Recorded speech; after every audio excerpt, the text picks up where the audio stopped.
friends are healers as well. Yeah. You know, just sharing stuff and just drip feeding information off each other. That's worked a treat for me. It's not going to work for everyone, but I'm just saying that's what worked for me, and hopefully it can work for them. This one's for you and you and you and you and you and you. This one's for you and you and you. Da da da da da da. Talofa everybody, welcome back to Organic Talanoa. Today's special guest I've got here is Mr. Rodney Elliot. Actually a good friend and also a sports person as well. Just always a privilege to have our fellow sports people on here, Rodney. So welcome onto Organic Talanoa. Really looking forward to what's going to open up on our Organic Talanoa, brother. Thanks, Johnny. I don't know about special guest, more just a guest. But it's a privilege to be now. Seen some of your guests beforehand. I'm just glad we could get it done and make myself available. No, I know. I've been just trying to work out a bit of time, and the good thing is, no matter whatever the status of the person is, brother, or everyone's got value when they come onto Organic Talanoa. Just on your own journey for life, I guess. Want to look at who Rodney Elliot is, bro. Like a bit of background, and then we can just snap into our chat from there, brother. Yeah, so I was born and raised in West Auckland. Done all my schooling out west. Went to the tough high school of Henderson High. Done all my schooling there. Still got friends from like 40 years ago that I still hang out with to the day. I'm just a big believer of hanging around people that add value to your life, and I think the longevity of our friendship is a testament to that.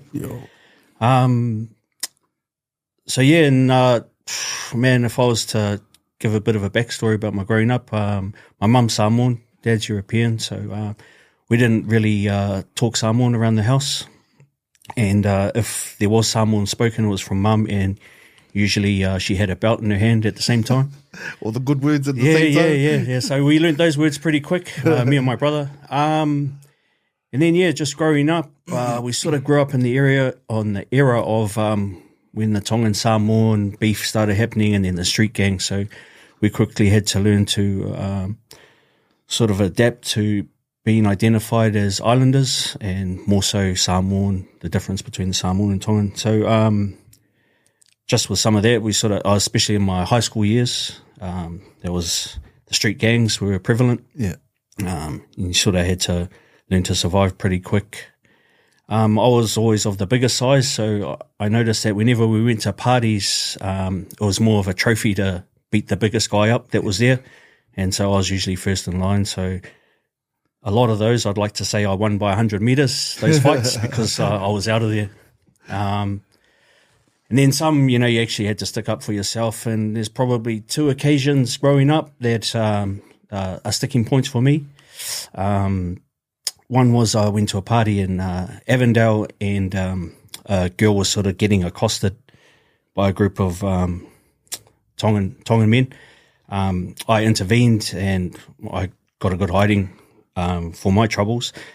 And to this day, I believe that I prevented a rape. Yeah. I only say that because probably about a month later, 3 of those 7 guys that beat me up got sent to prison for raping a 17-year-old Samoan girl in New Zealand back in the day. So, and I went home, and I had a cut mouth, cut tongue, and then mum wanted to know what had happened, and she added to those injuries as well, because I shouldn't have been out at that late at night. And then there was an era where, like those American History X and Romper Stomper. Yeah. And then there was the skinheads floating around out west, and we were walking through Glen Eden late one night, and was walking with 2 other school friends, and a car just drove past slowly, and their heads were hanging out the window, and one of the boys swore to them in Samoan, and we saw the brake lights turn on, and these guys were sprint champions of our school at the time, so when I turned around, they were gone. I was the last one, so I had to hide down in the park, and I thought, no way this car's going to come down this hill. And I was hiding on the side of a riverbank in this long grass, and it was stuff like you see on the movies, and they were just driving through the park, and I think they were looking to sort of maim someone or kill someone. So I had to slowly make my way home, and I was walking down this, slowly walking down the side street, and I saw the car coming up the road. So I ran into this house up the stairs because I was sort of feared for my life back then. And at that same time, a lady was coming out to feed her cats, and there was this Highland guy running up her stairs. So she screamed, I screamed, and I had to run to the next house. And it's usually a half an hour walk from Glen Eden to home. Probably took me about 2 hours because I was just hiding in and out. So that was us growing up. I mean, my parents gave me and my brother everything that we sort of asked for and stuff like that. And now as a father to my own kids, I sort of just try and provide my kids with everything that they need, they not want. And just trying to teach them everything that my parents instilled in me growing up. As a dad, bro, like, do you fear for your kids? Because I mean, that's like that was like a 0 to 100, life experience. And probably as a dad yourself, that's one thing you don't want your kids to experience. Like, what's your fear around any fears around that? So days are gone growing up, like, my parents never told us anything like financial literacy, nothing. We never knew anything about the bills or the struggles that we're going through. And I've learned through my time as a parent that we have to share more. And so some of the stories I share with the kids, and they sort of laugh it off and stuff like that, but it's actually, I put it down to being streetwise now. Yeah. So like when my kids go out, I say, watch out for this, watch out for that.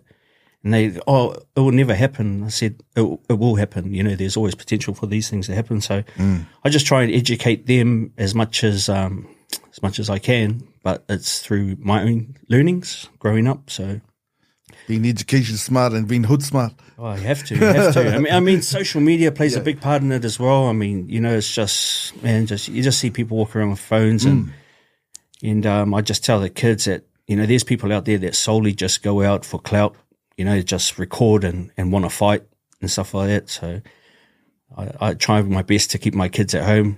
So home will always be home for them. So, they can always stay there as long as they can. And a lot of times you get out and about to be able to do a lot of family things. How old are the kids still at home? Or kids are still at home. Yeah. So I got 2 older girls, so they're 21 and 20 respectively. And then I got young boys just started at Liston College, which is year 7 or Form 1 or whatever they call it these days. Yeah.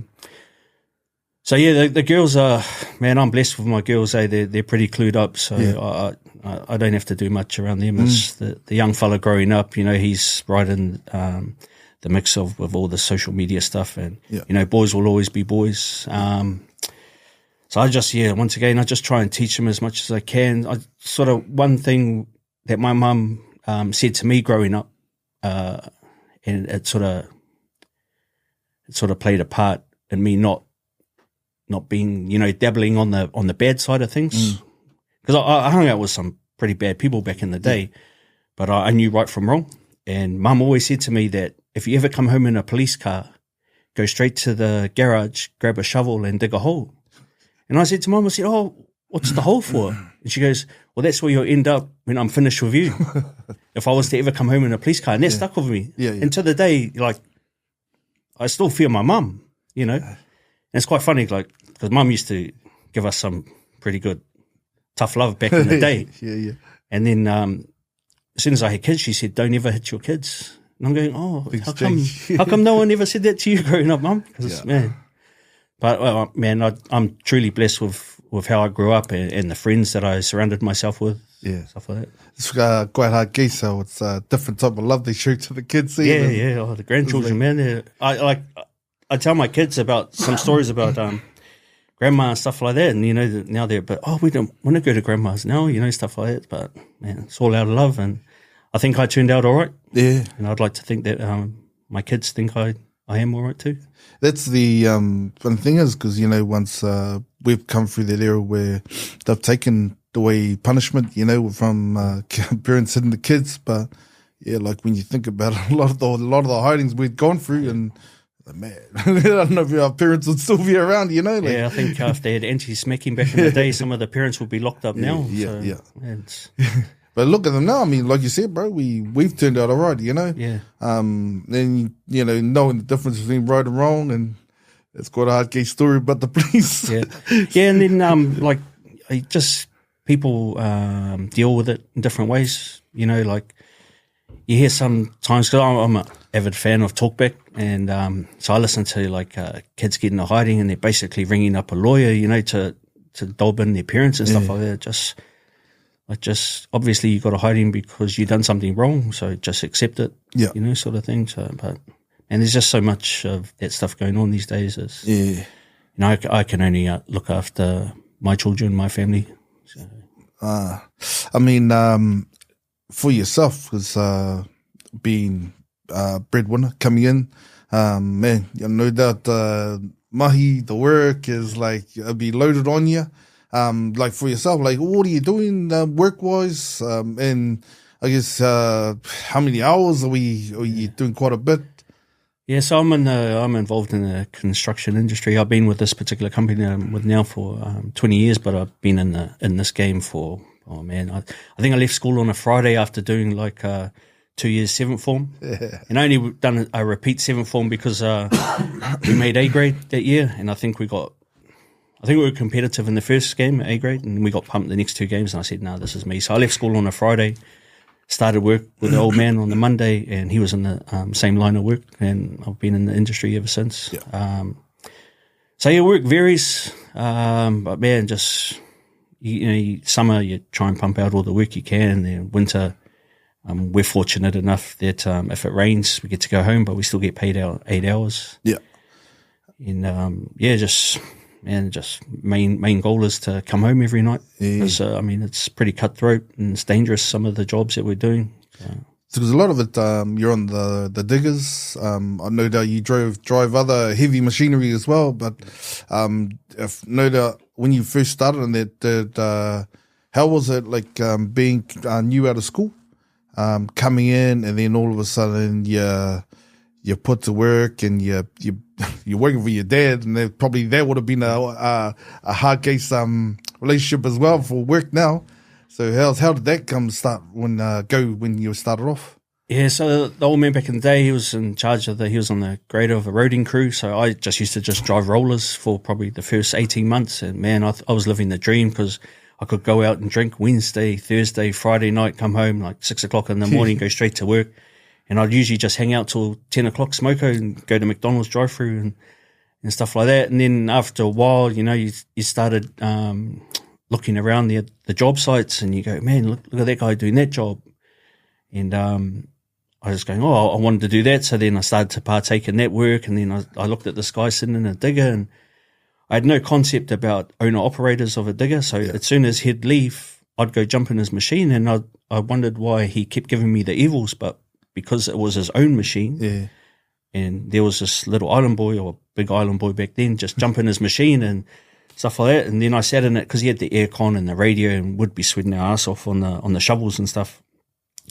So then I just wanted a piece of that, and so I started playing around with that. And then the guy, foreman at the time, saw potential, and so I just that's my forte. Yeah, I just say the digger is an extension of my arm, just doing artwork. So that's why I sort of try and have high standards with my work, and I think that's got me to where I am at the moment.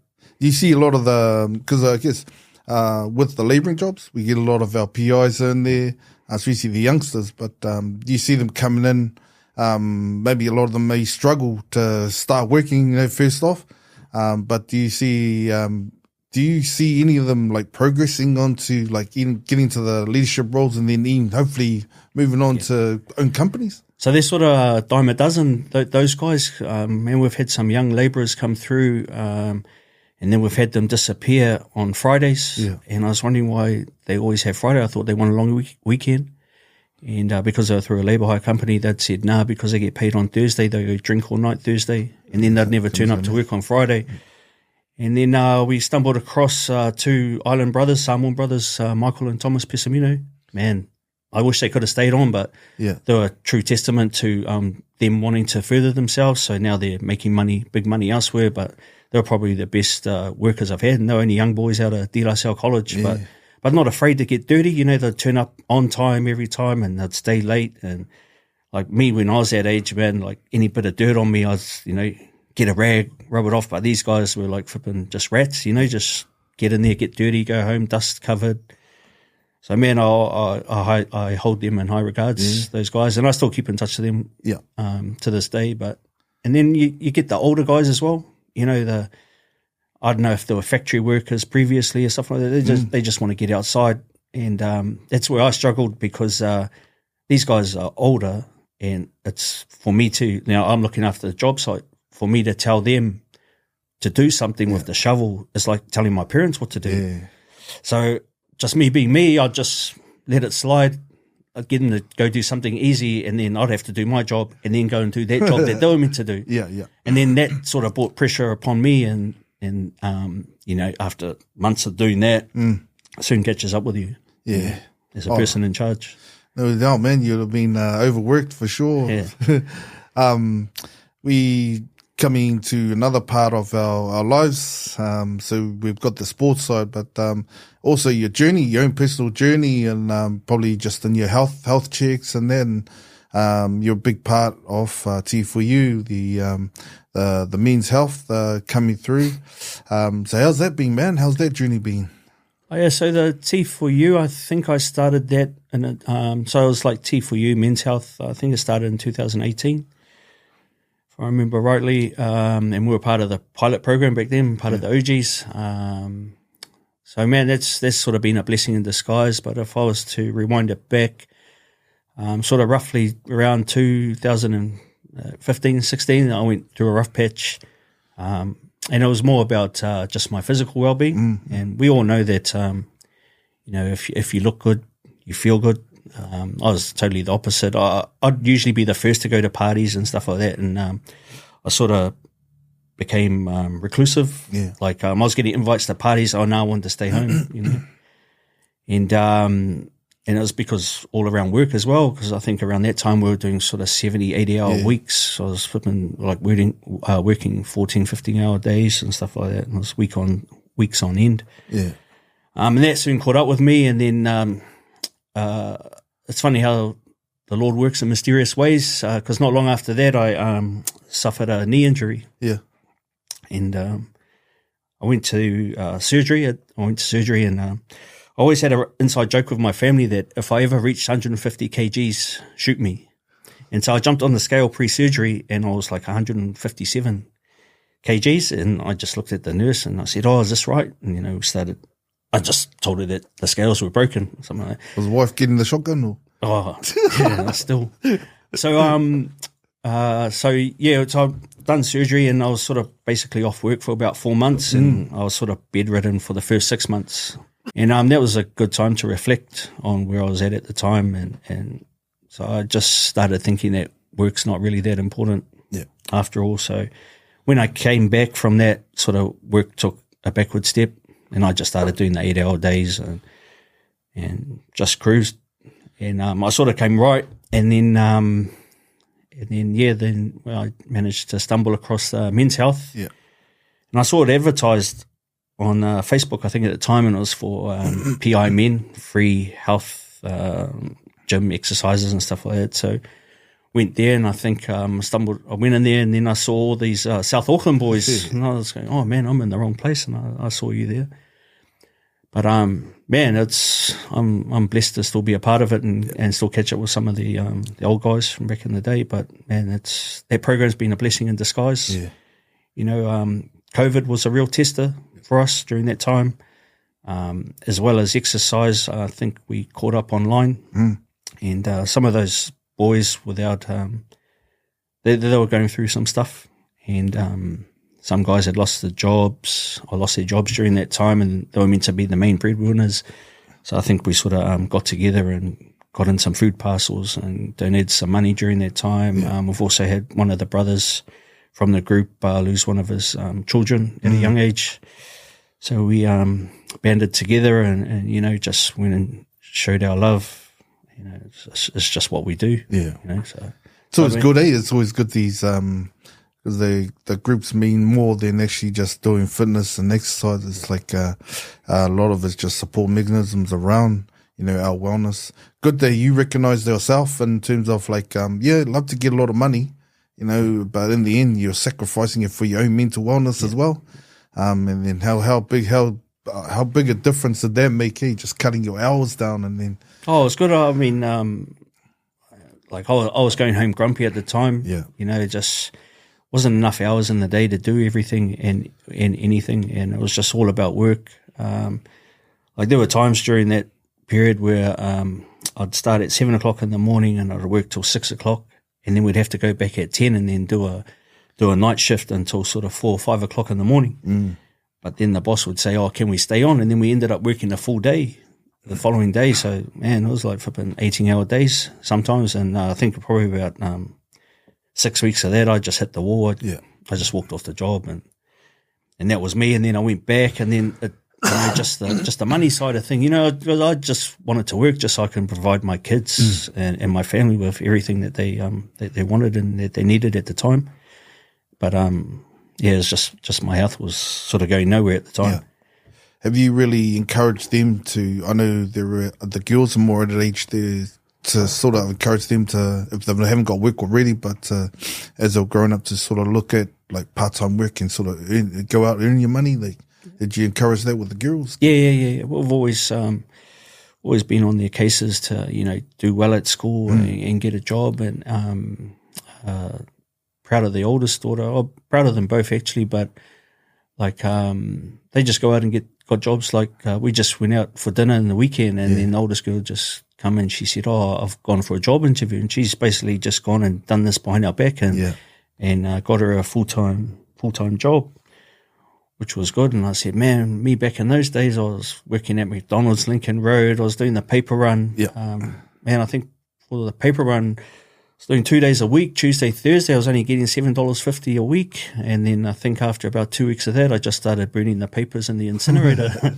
until someone complained that they weren't getting the Western Leader anymore. And then all of a sudden I got fired from that job. But yeah, everything's comparable back in those days. Like we look back then, it wasn't much money we were getting, but at the time a lot of things were cheaper. And we just, they say money doesn't make the world go round, but I mean, it goes a long way to getting you where you want to be. Yeah. And it's amazing. Like we have so many people that still live in Auckland.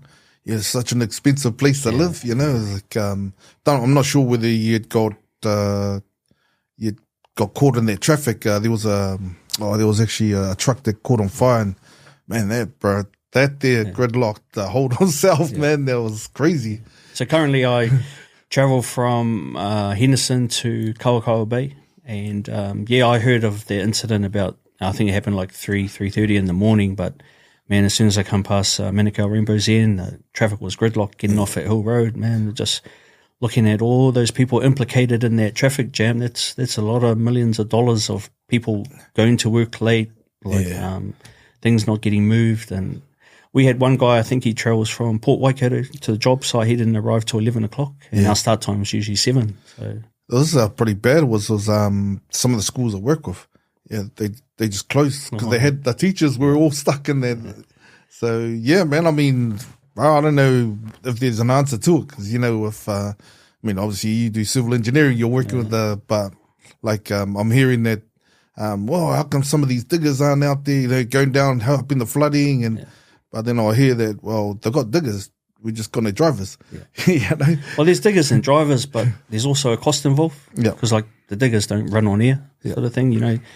It's like who's going to fork out for those costs? So that's the questions that need to be answered. I guess for yourself personally now, like so going through that patch, bro, where we were a bit overweight. We're just hanging around home, and so now, like, what has been the most important for yourself thing for yourself personally, like around the fitness side?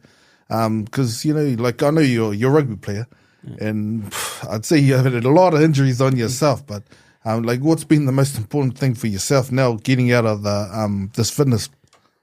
And once again, I just come back to the old adage of surrounding yourself with people who add value to your life. And I've got a network of friends that I hang out with on a weekly basis, and we do old man things now. We play golf, and just catching up with them and just seeing where they're at as well. That does wonders for me. Yeah. And it's usually in the weekend we play golf, and that usually sets me up for my week ahead. So usually when I catch up with those guys, I usually have a positive week. Yeah. And I try and train as many times during the week, especially in the morning, because it just sets the day off right. Yeah. And then I just try and make it a regular thing to catch up with the crew from T4U. Yeah. It would be a lot better if the funding came back through, but we do what we can do. Yeah, yeah. And I think that's probably been the good thing is that like we've just carried on, whether the money's there or not. You know, I guess we're luxury, a lot of us do work. So, we just sort of take it out of our own pockets. But yeah, as you say, bro, like if they've recognised their wellness, especially around for men and the health is a big issue, then, yeah, man, need that money to come in. Yeah, I just don't know why they're not, or why they're hesitating to jump back on board. Yeah. Again, because, man, they go part and parcel. Your physical well-being is attached to your mental well-being. And they only need to come spend a couple of weeks with us and see what we're all about. Yeah. To get a gauge on how important it is. And that's why I think our numbers have dwindled a bit now, because there's a cost involved now with the program. But it's good. Like whenever we do catch up with those OGs, like it's like they never left. Yeah. So man, it's just I'm just a big fan of making friends. And I always say to them, like, there are no strangers here, just only friends we haven't met. Yeah. And man, I've made some lifelong friends with some of those guys in that group, and it's good. Like, you only just need to jump on our chat. We probably haven't seen each other for 3 months, but when we chat, Banter's alive. Yeah, man.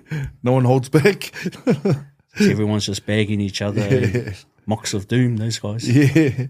For yourself, like now that you do a few of the sessions, but you actually do some of the training too. Like I'm not sure whether you're qualified, but I mean, yeah, I've done a lot of your sessions, and they're actually good blowouts. I'm only just passing on the knowledge that I've learned, like same with all these nutrition papers that I get. I've got all this knowledge upstairs, I just don't apply it. and most of the trainings that I do is just stuff that I've already done and stuff that I've enjoyed, and I know that the people that I teach are going to enjoy it as well. So just doing something is better than doing nothing. Well, the noticeable thing about it when we're doing the sets, bro, is like actually the music that comes in behind it. So is that a hobby of yours, bro? Like around the DJing or actually creating some of the mixes that you do? Yeah, just once again, just a big fan of music. Yeah. And so I think I left school. Well, when I left school, worked part-time at McDonald's. Once I saved up enough, I went to, it was like a appliance shop. It was called Hill and Stewart back then. And I think it's back in the 80s or the 90s. And I went and bought 2 turntables. And so that was me. I used to follow one of my boys' cousins who was working at Club Roma at the time. He was a DJ. I think we were only still school age, but we'd just go hang around and watch him DJ, and that was my passion for music. And to this day, I still do mobile gigs, but I sort of pick and choose what I want now because I prefer our era of the 40-year-olds. Because, man, these 20-year-olds, man, all this TikTok music and all the stuff that comes on the internet, just can't keep up to date with it anymore. And, like, buying music, it costs money as well. Yeah. Back in the day, we had to buy vinyl. Yeah. And probably one piece of vinyl costs us about $19 to $24. And nowadays, people just get it for free off the internet. So the whole, it's just changed. Are DJs still using like vinyls? Or You get the realists still using vinyl. Some people still collect vinyl, stuff like that. And you go to, I've heard down in Wellington that if you're booked for a gig at a certain bar and you turn up with a laptop, they basically tell you to turn you around and tell you to go home. Yeah. Because they want you to bring vinyl and actually work for your money, not just sit there, stop and press play or play a mix that someone else has done. Yeah. Which, I wasn't a big fan of technology when all this Serato and stuff came out, but you got to move with the times. So I've now got that set up, but I always play music around the house when doing the cleaning and stuff like that. And now my kids, they'll know all those old stuff that we grew up on. Yeah. And people are amazed that they actually know all the words to those songs. It's because I'm always playing it around the house and stuff like that. Yeah.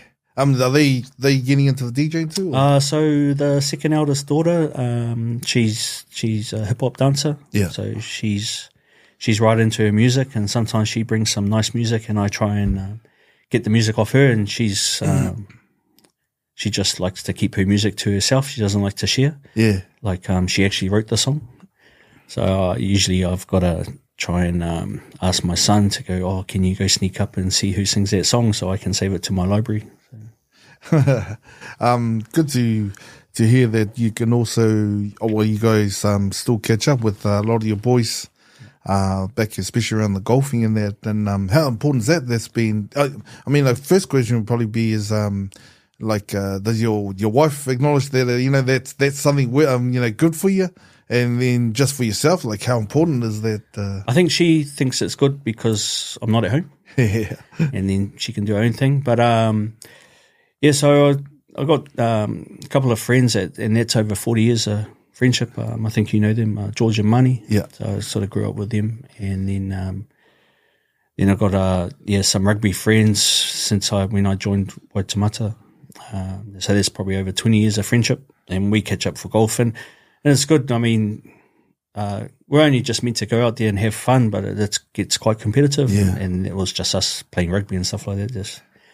But on the odd occasion, it'll just be one or two of us. There's probably a group of 4 or 5 of us, and that's probably the best time because we can have one-on-one conversations. Like it's a good.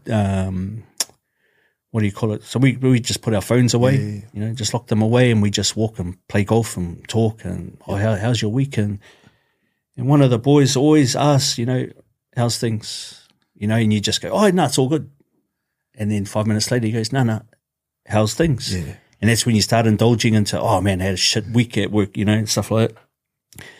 And and then I just every time we do that, I go home and I text him on the way home. I said, man, thanks for the chat. I needed it, sort of thing.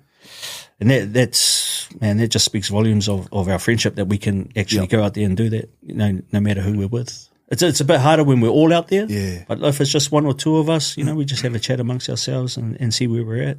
And it's something we want to encourage. There's men, because we're not the best at opening up. Yeah. And it's probably one of those things. It's always a trust thing. At least you've got that with your boys, and it's just trying to ease into it. Because sometimes when you force the questions, it's they just sort of, oh, man, what's this guy on with that, But no, definitely good to hear, bro, that you guys do check in, because that's probably one thing we need to do more often as men, is do the check-ins. But man, I've been listening. It's been good listening to some of your hood stories coming through there with your golfing and your sporting, man. And growing up, I never thought I'd be playing golf in my old age.